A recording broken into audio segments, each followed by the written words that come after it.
Welcome to Movies We Love Recapped. Today we will look at a horror thriller from 2017 titled The Hatred. Spoilers ahead. Before we start, please hit the like and subscribe button. It's free and will help me to grow this channel. Here we go. The film begins during the 1960s on a rural farm. Samuel gets back from his work out in the fields and plunks down to a dinner with his spouse Miriam and young daughter Alice.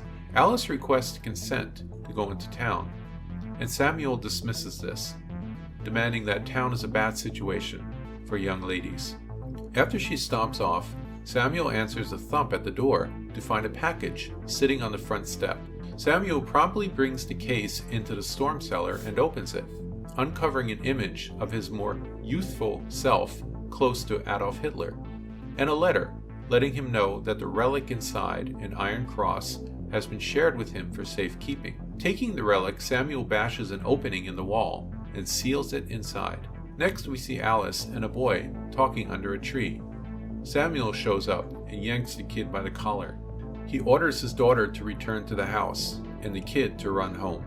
Later, when an upset Alice confronts her father in the barn, Samuel hits her, and she tries in vain to impale him with a pitchfork.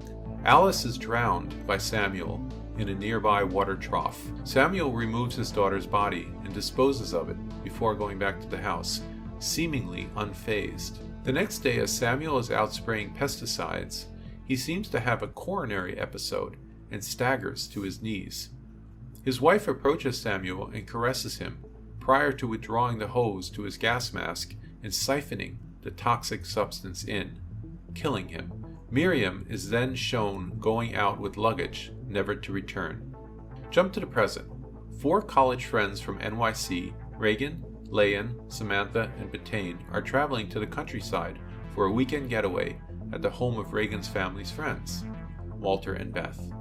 They stop at a restaurant where Reagan talks to Walter and Beth over the phone. The couple won't be there, but their daughter Irene is eagerly awaiting their arrival. Upon arriving at Walter and Beth's home, the 4 friends find out it's the same house where the film's opening events took place.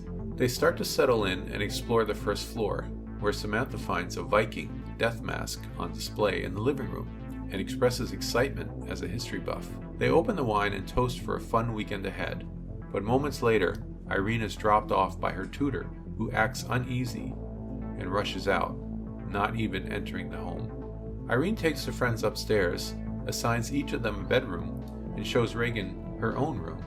She tells Reagan that a baby monitor in her room will allow her to reach out if she needs anything during their stay. There is one room that looks very old and unkempt. When Layan asks about it, Irene says it belongs to Alice, and no one is allowed to enter. Nevertheless, Samantha enters the room and starts looking through Alice's belongings. Irene shows up at the door and tells Samantha she's not allowed to be there, reiterating that the room belongs to Alice. Samantha exits, and the group heads downstairs. The 5 friends pack a picnic and go to the property to chat and relax. Samantha is drawn to the barn where Alice was murdered and enters to explore. Irene watches as Samantha approaches the water basin where Alice drowned. Suddenly, a black cloud grabs Samantha's arm and pulls her into the basin. She screams for help, and the others rescue her. That night, the girls attempt to console Samantha and question her account of what happened. In the kitchen, Reagan questions Irene about Alice, but before she can answer, Layan enters and proposes they play a game to brighten the mood. Irene goes upstairs to find a game, but while searching, she notices a dark figure standing in her bathroom doorway, breathing heavily. Irene pauses before quickly leaving the room and going back downstairs. The group decides to play hide and seek, and Reagan is selected to be it. The others hurry to find hiding spots. Samantha and Layan go to the basement and are intrigued by the strange and old objects. Layan finds a case, and Samantha discovers boxes of papers, a journal, and notes. Betane hides in a closet upstairs. When something shakes the door, she opens it a bit and sees a bloodshot and cloudy eye staring back at her in the darkness. Terrified, she immediately leaves the closet and announces she's done playing, as Reagan starts her search. The hide-and-seek game ends abruptly, and Samantha and Layan bring the documents they found back to the kitchen to show the others. Samantha eagerly explains that the papers and journal belong to a Nazi officer Siegfried Sauer, who was involved in Hitler's occult research. Irene says she's tired and wants to go to bed. Betaine offers to keep watch over her, as she's also ready to go to sleep. After Irene falls asleep, Betaine calls her boyfriend Tyler, but the conversation is abruptly interrupted by voices speaking German, causing her to lose the connection. She receives strange and threatening texts from Tyler, one of which says she won't see tomorrow. Fearful, Betaine turns off the light and goes to sleep. Downstairs, Samantha uses the computer to investigate what she found and discovers that Siegfried Sauer is actually Samuel, the previous owner of the house. She learns about Alice's disappearance and Samuel's death. She also finds information about an Iron Cross artifact that is an amulet linked to the Knights Templar. The amulet was believed to take away all fear and hatred from the wearer and trap it inside. She learns that the Nazis stole the amulet from a French town and murdered the townspeople before burning it to the ground. Back upstairs, something creeps under Betaine's bedsheet while she's sleeping. Just as she wakes up, a pair of green-skinned hands clamp over her mouth and neck. The other girls race upstairs to Irene's room when they hear her repeating, he's here," through the baby monitor. When they enter the room, they see a sleeping Irene and a quiet room, but notice a dead bird and a puddle of unknown liquid on the floor. Leon removes the bird, and Reagan cleans up the puddle. Then they all go downstairs and decide to go to bed. Reagan watches TV and reads a book before nodding off on the couch, while Leon and Samantha go upstairs to sleep. The green-skinned figure attacks Samantha in the bathroom. Leon wakes up to the sound of banging, and upon investigation sees a ghostly figure at the end of the hall, repeatedly banging its head against the door to Alice's room. The ghost asks why no one came looking for her, but before Leon can get closer, she is attacked and dragged away. Reagan is awakened downstairs by the kitchen door opening and slamming shut. She then hears Irene screaming her name repeatedly through the baby monitor, and she rushes upstairs. Irene tells Reagan she's scared and wants her to check under the bed for reassurance. When Reagan does, she finds the real Irene hiding there. Irene warns her that the Irene on the bed is actually something else, something horrible. Reagan and Irene grab each other and escape, discovering Betaine's body tied to the bed.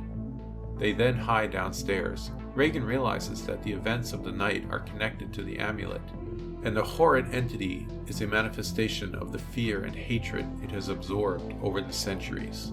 She concludes that if she and Irene can stay calm and confront their fears, they can weaken the monster's power. Irene and Reagan hurry to the garage to escape the house, but the doors won't budge. Irene then sees her father's car still inside and asks why.